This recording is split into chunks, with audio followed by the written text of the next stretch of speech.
Menggunakan jasa Mossack Fonseca atau tersangkut skandal Panama Papers. Pasalnya, Panama Papers dianggap surganya pajak investor. Sementara itu saat ini pemerintah berupaya menggolkan RUU Tax Amnesty yang diharapkan dapat menambah investasi di dalam negeri. Eko Frima akan mengulas Panama Papers dan Tax Amnesty. Silakan Eko. Ya, terima kasih Stefani dan juga pemirsa. Terungkapnya data Panama Papers membuat sejumlah pihak kebakaran jenggot. Namun lain halnya dengan Presiden Joko Widodo yang tampak santai dan tak mau berpikir alot. Jokowi mengaku memiliki data yang lebih lengkap dan juga rinci terkait siapa-siapa saja orang Indonesia yang menyimpan dana di luar negeri dengan jumlah yang fantastis dan diindikasi mengemplang pajak.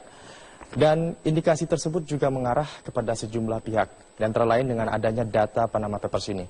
2.961 orang Indonesia terdata memiliki atau menyimpan dana di Panama.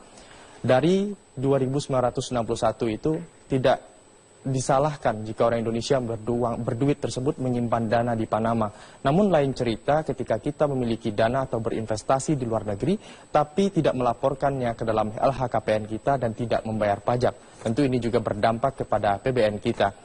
Dan dari 2.961 tersebut, Panama memang dipilih untuk menjadi tempat melakukan investasi. Kenapa? Karena Panama merupakan surganya bagi pengampu pajak.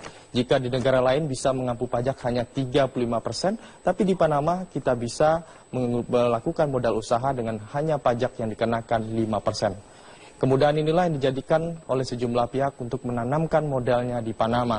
Tentu kita bertanya, apakah menanamkan modal ini hanya untuk melakukan investasi uang yang berlebih, atau bisa jadi untuk melakukan pengemplangan pajak atau pencucian uang di dalam negeri, dicuci uangnya di Panama.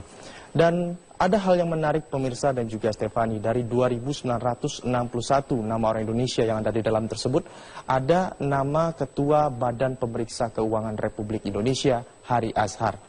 Menjadi menarik ketika nama yang disebut tersebut adalah nama Ketua BPK RI, Hari Azhar. Namun menjadi tidak menarik ketika nama saya yang berada di sana. Dan nama Ketua BPK RI sendiri sangat menarik perhatian publik, mengingat Badan Pemeriksa Keuangan ini adalah badan yang tugasnya di Indonesia untuk melakukan audit terhadap keuangan negara. Namun menariknya ada nama Ketua BPK RI di sana. Tentu kita pertanyakan bagaimana bisa terjadi. Dan akibat adanya nama Hari Azhar dalam data Panama Papers ini membuat adanya mosi tidak percaya dari publik. Sejumlah LSM dari kalangan penggiat anti korupsi pun sudah mulai melakukan audit independen untuk mencari kebenarannya. Termasuk juga Stefani, pada hari ini masyarakat sendiri sudah membuat petisi online yang menyatakan untuk meminta Hari Azhar sendiri mundur dari jabatannya. Dan pada jam 10 tadi saya cek sudah mencapai 21.000, jumlahnya sangat fantastis. Dan memang hal ini sendiri tadi Ketua BPK RI Hari Azhar ketika bertemu Presiden Joko Widodo dalam melaporkan semester kedua keuangan negara, ia juga menyempatkan diri untuk melakukan klarifikasi. Hari Azhar memang membenarkan namanya ada dalam data Panama Papers tersebut. Namun bukan berarti data tersebut itu adalah dirinya, melainkan itu adalah untuk anaknya dan telah diselesaikan pada tahun 2015 lalu dan 2014 lalu dia tidak lagi memegang perusahaan tersebut. Dan memang banyak dana yang tersebar di Panama Papers. Dari informasi yang saya dapat, 80% data yang dimiliki oleh Dirjen Pajak ada jumlah nilai yang sangat fantastis. Jika dana-dana tersebut ditarik ke dalam negeri, kita bisa mengatakan tidak perlu lagi Indonesia membutuhkan investor karena jumlahnya sangat fantastis. Maka apa Stefani langkah tersebut? Dengan banyaknya jumlah dana tersebut, tax amnesty sangat dibutuhkan. Alasannya kenapa? Tax amnesty adalah bagaimana cara yang diberikan oleh pemerintah untuk menarik mereka yang memiliki dana yang fantastis itu menarik kembali ke dalam negeri. Ini juga untuk memperkuat pertama basis keuangan kita, termasuk juga menguat nilai pajak di Indonesia, dan ketiga juga bagaimana memperkuat perekonomian nasional. Kita nantikan saja apa langkah yang akan diberikan oleh Presiden Joko Widodo jika tax amnesty dijebol, apakah nanti bisa dikeluarkan lewat PP atau bisa juga lewat Perpres. Keputusan ada kepada Presiden Joko Widodo. Stefani. Terima kasih Eko Frima, kita lihat saja nanti seperti yang Eko tadi katakan bahwa langkah apa yang diambil pemerintah semoga itu menjadi langkah yang tepat. 8 bulan tidak manggil saya dan mengatakan saya tidak ikutin prosedur undang-undang. Ini apa bos BPK? Lu kira gua takut? Kita punya negara, punya tata hukum, dan punya aturan. Jadi silakan aja ditafsirkan. Rakyat kita sudah bebas, merdeka, menafsirkan segala sesuatu, mana yang patut, mana yang pantas, mana yang sopan santun. Kita sudah lakukan.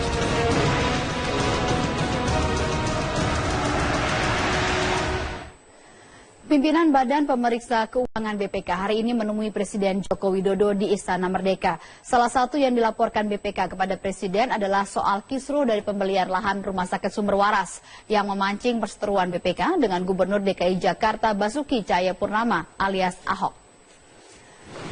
Rombongan BPK yang dipimpin oleh Ketua BPK Hari Ashar Aziz diterima oleh Presiden Jokowi yang didampingi oleh Sekretaris Kabinet Pramono Anung. Soal kisruh hasil audit investigasi BPK yang menyebutkan ada potensi kerugian negara sebesar 191 miliar, Hari Ashar menyerahkan sepenuhnya kepada lembaga penegak hukum. Hasil audit investigasi tersebut kini sudah diserahkan ke Komisi Pemberantasan Korupsi KPK. Dan kepada wartawan, Hari enggan untuk menjelaskan detail tentang temuan perhitungan NJOP yang berbeda dengan versi Pemprov DKI Jakarta. Hari mempersilahkan mereka yang tidak menerima hasil audit versi BPK bisa mengajukan gugatan ke pengadilan. Hari juga enggan untuk membeberkan soal perseteruannya dengan Ahok yang kini melebar kemana-mana, termasuk juga perihal laporan harta kekayaan Hari ke KPK. Hasil pemeriksaan BPK yang sudah kita lakukan. Pak, yang lain Ahok bilang pihak BPK tidak melakukan harta kekayaannya, ada 9 anggota. Oh, itu terakhir hanya 2010. Itu kenapa Pak? Itu kenapa Pak? Alasannya apa Pak? Hanya terakhir 2010. Kenapa Pak? Pak soal NGO. Perseteruan antara Ahok dan Badan Pemeriksa Keuangan semakin memanas setelah Ahok menuding BPK keliru dalam audit investigasi terkait dengan kasus pembelian Rumah Sakit Sumber Waras. BPK tetap bersikeras bahwa hasil auditnya telah sesuai fakta di lapangan. sekarang ada di KPK. Sekarang BPK lepas tangan. Bilangnya apa BPK? Oh kami udah selesai. Sekarang urusan KPK. Nah sekarang KPK tentu profesional. Tinggal dua aja. Pemda DKI yang salah atau BPK yang salah. Pembuktian adanya dugaan perbuatan melawan hukum dalam kasus pembelian lahan Rumah Sakit Sumber Waras oleh Pemprov DKI nampaknya masih sulit untuk dibuktikan. Meski sudah 31 orang termasuk Gubernur DKI Jakarta Basuki Cahayapurnama diperiksa KPK, KPK belum menemukan adanya 2 alat bukti yang menjurus ke tindak pidana korupsi. Rekomendasi laporan hasil pemeriksaan BPK yang menuding adanya kerugian negara dalam proses transaksi pembelian lahan Rumah Sakit Sumber Waras dinilai Ahok keliru. Ahok juga sebelumnya telah mengirimkan surat kepada Badan Mahkamah Kehormatan BPK terkait audit yang dilakukan. Ahok menilai dalam melakukan audit keuangan daerah DKI Jakarta, BPK tidak berkoordinasi dan terkesan tendensius terhadap kebijakan dirinya dalam rencana pembelian tanah milik Rumah Sakit Sumber Waras. Dia bilang ini kerugian, kenapa nggak pakai NJOP di belakang? Yang menentukan NJOP memang kami tetapkan, tapi wilayahnya siapa? Zona merah satu kawasan Jakarta Barat itu siapa yang nentuin? Dari Dirjen.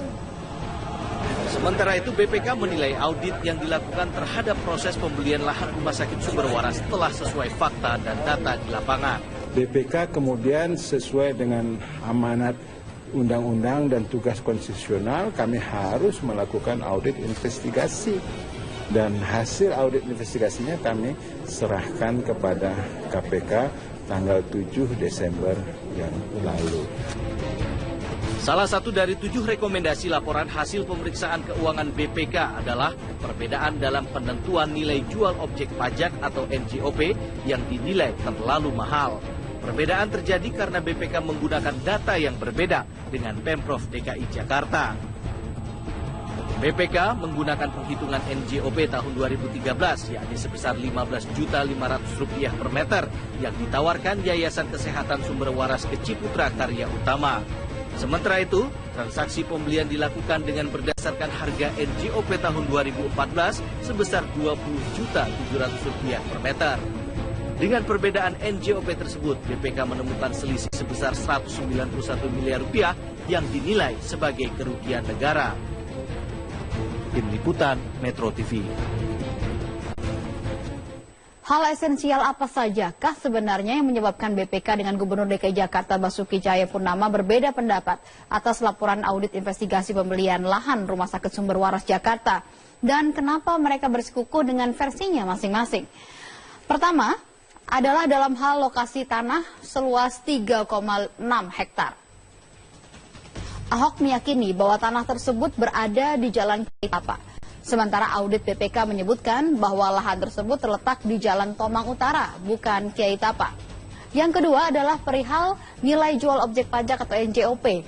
Ahok berpegangan pada NJOP tanah di Jalan Kiai Tapa adalah sebesar 20,7 juta per meter persegi, sedangkan BPK berpegangan karena letaknya di Jalan Tomang Utara, maka NJOP yang diberlakukan adalah 7 juta per meter persegi. Versi Ahok menyebutkan bahwa tawaran dari pengembang Ciputra berdasarkan pada NJOP tahun 2013 dan pada tahun 2014 harga tanah di Jakarta sudah melambung hingga mencapai 80%. Versi BPK lain lagi karena Ciputra sebelumnya telah menawar dengan harga Rp464 miliar, maka dengan pembelian lahan di Rumah Sakit Sumber Waras berpotensi merugikan negara hingga mencapai Rp191 miliar. Soal persetujuan Ahok menjelaskan bahwa pembelian lahan Rumah Sakit Sumber Waras telah disetujui DPRD, sedangkan BPK menilai bahwa pembelian lahan Rumah Sakit Sumber Waras oleh Pemprov Jakarta ini kurang cermat, tanpa kajian dan tanpa perencanaan yang matang.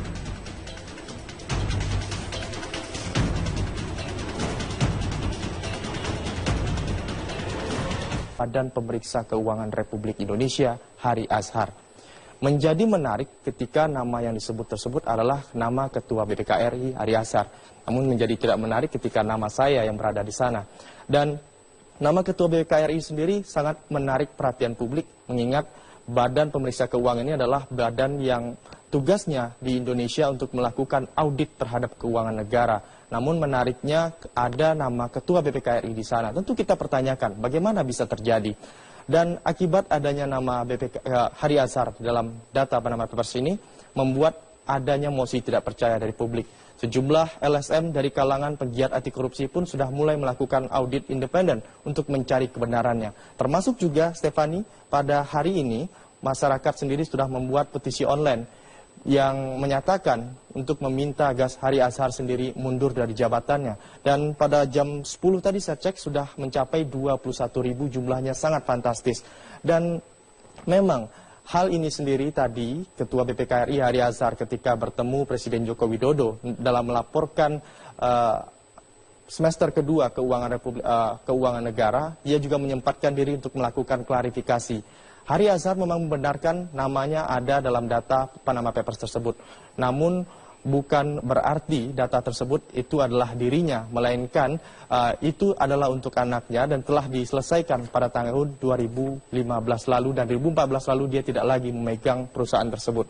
Dan memang banyak dana yang tersebar di Panama Papers. Dari informasi yang saya dapat, 80% data yang dimiliki oleh Dirjen Pajak ada jumlah nilai yang sangat fantastis. Jika dana-dana tersebut ditarik ke dalam negeri, kita bisa mengatakan tidak perlu lagi Indonesia membutuhkan investor karena jumlahnya sangat fantastis. Maka apa Stefani langkah tersebut? Dengan banyaknya jumlah dana tersebut, tax amnesty sangat dibutuhkan. Alasannya kenapa? Tax amnesty adalah bagaimana cara yang diberikan oleh pemerintah untuk Ahok menilai dalam melakukan audit keuangan daerah DKI Jakarta, BPK tidak berkoordinasi dan terkesan tendensius terhadap kebijakan dirinya dalam rencana pembelian tanah milik Rumah Sakit Sumber Waras. Dia bilang ini kerugian, kenapa nggak pakai NJOP di belakang? Yang menentukan NJOP memang kami tetapkan, tapi wilayahnya siapa? Zona merah satu kawasan Jakarta Barat itu siapa yang nentuin? Dari Dirjen. Sementara itu BPK menilai audit yang dilakukan terhadap proses pembelian lahan Rumah Sakit Sumber Waras telah sesuai fakta dan data di lapangan. BPK kemudian sesuai dengan amanat undang-undang dan tugas konstitusional, kami harus melakukan audit investigasi. Dan hasil audit investigasinya kami serahkan kepada KPK tanggal 7 Desember yang lalu. Salah satu dari 7 rekomendasi laporan hasil pemeriksaan keuangan BPK adalah perbedaan dalam penentuan nilai jual objek pajak atau NJOP yang dinilai terlalu mahal. Perbedaan terjadi karena BPK menggunakan data yang berbeda dengan Pemprov DKI Jakarta.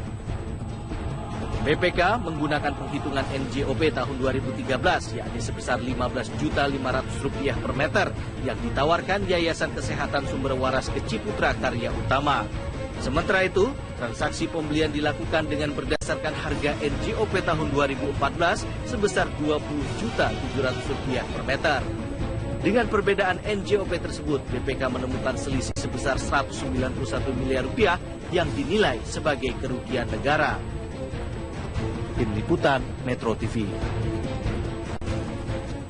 Hal esensial apa sajakah sebenarnya yang menyebabkan BPK dengan Gubernur DKI Jakarta Basuki Cahayapurnama berbeda pendapat atas laporan audit investigasi pembelian lahan Rumah Sakit Sumber Waras Jakarta? Dan kenapa mereka bersikukutil tentang temuan perhitungan NJOP yang berbeda dengan versi Pemprov DKI Jakarta? Hari mempersilahkan mereka yang tidak menerima hasil audit versi BPK bisa mengajukan gugatan ke pengadilan. Hari juga enggan untuk membeberkan soal perseteruannya dengan Ahok yang kini melebar kemana-mana, termasuk juga perihal laporan harta kekayaan Hari ke KPK. Hasil pemeriksaan BPK yang sudah kita lakukan. Pak, yang lain Ahok bilang pihak BPK tidak melakukan harta kekayaannya, ada 9 anggota. Oh, itu terakhir hanya 2010. Itu Kenapa Pak? Itu kenapa Pak? Alasannya apa Pak? Hanya laporkan harta kekayaannya kenapa Pak? Pak, soal NJOP. Perseteruan antara Ahok dan Badan Pemeriksa Keuangan semakin memanas setelah Ahok menuding BPK keliru dalam audit investigasi terkait dengan kasus pembelian Rumah Sakit Sumber Waras. BPK tetap bersikeras bahwa hasil auditnya telah sesuai fakta di lapangan.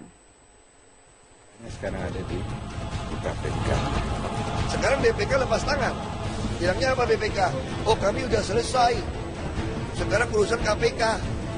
Nah, sekarang KPK tentu profesional. Tinggal dua aja. Pemda DKI yang salah atau BPK yang salah. Pembuktian adanya dugaan perbuatan melawan hukum dalam kasus pembelian lahan Rumah Sakit Sumber Waras oleh Pemprov DKI nampaknya masih sulit untuk dibuktikan. Meski sudah 31 orang termasuk Gubernur DKI Jakarta Basuki Cahayapurnama diperiksa KPK, KPK belum menemukan adanya 2 alat bukti yang menjurus ke tindak pidana korupsi. Rekomendasi laporan hasil pemeriksaan BPK yang menuding adanya kerugian negara dalam proses transaksi pembelian lahan Rumah Sakit Sumber Waras dinilai Ahok keliru. Ahok juga sebelumnya telah mengirimkan surat kepada Badan Mahkamah Kehormatan BPK terkait audit yang dilakukan. Menarik mereka yang memiliki dana yang fantastis itu menarik kembali ke dalam negeri. Ini juga untuk memperkuat pertama basis keuangan kita, termasuk juga menguat nilai pajak di Indonesia, dan ketiga juga bagaimana memperkuat perekonomian nasional. Kita nantikan saja apa langkah yang akan diberikan oleh Presiden Joko Widodo jika teks amnesti dijebol, apakah nanti bisa dikeluarkan lewat PP atau bisa juga lewat Perpres. Keputusan ada kepada Presiden Joko Widodo. Stefani. Terima kasih ke Frima, kita lihat saja nanti seperti yang Eko tadi katakan bahwa langkah apa yang diambil pemerintah semoga itu menjadi langkah yang tepat. 8 bulan tidak manggil saya dan mengatakan saya tidak ikutin prosedur undang-undang. Ini apa bos BPK? Lo kira gue takut? Kita punya negara, punya tata hukum dan punya aturan. Jadi silakan aja ditafsirkan. Rakyat kita sudah bebas, merdeka, menafsirkan segala sesuatu, mana yang patut, mana yang pantas, mana yang sopan santun. Kita sudah lakukan sesuatu.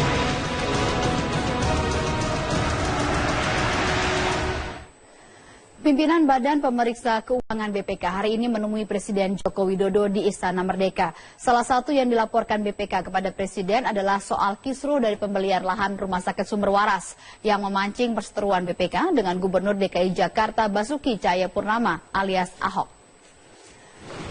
Rombongan BPK yang dipimpin oleh Ketua BPK Hari Ashar Aziz diterima oleh Presiden Jokowi yang didampingi oleh Sekretaris Kabinet Pramono Anung. Soal kisruh hasil audit investigasi BPK yang menyebutkan ada potensi kerugian negara sebesar 191 miliar, Hari Ashar menyerahkan sepenuhnya kepada lembaga penegak hukum. Hasil audit investigasi tersebut kini sudah diserahkan ke Komisi Pemberantasan Korupsi KPK. Dan kepada wartawan, Hari enggan untuk menjelaskan Gunakan jasa Mossack Fonseca atau tersangkut skandal Panama Papers. Pasalnya, Panama Papers dianggap surganya pajak investor. Sementara itu saat ini pemerintah berupaya menggolkan RUU Tax Amnesty yang diharapkan dapat menambah investasi di dalam negeri. Eko Frima akan mengulas Panama Papers dan Tax Amnesty. Silakan Eko. Ya, terima kasih Stefani dan juga pemirsa. Terungkapnya data Panama Papers membuat sejumlah pihak kebakaran jenggot. Namun lain halnya dengan Presiden Joko Widodo yang tampak santai dan tak mau berpikir alot. Jokowi mengaku memiliki data yang lebih lengkap dan juga rinci terkait siapa-siapa saja orang Indonesia yang menyimpan dana di luar negeri dengan jumlah yang fantastis dan diindikasi mengemplang pajak. Dan indikasi tersebut juga mengarah kepada sejumlah pihak. Dan antara lain dengan adanya data Panama Papers ini.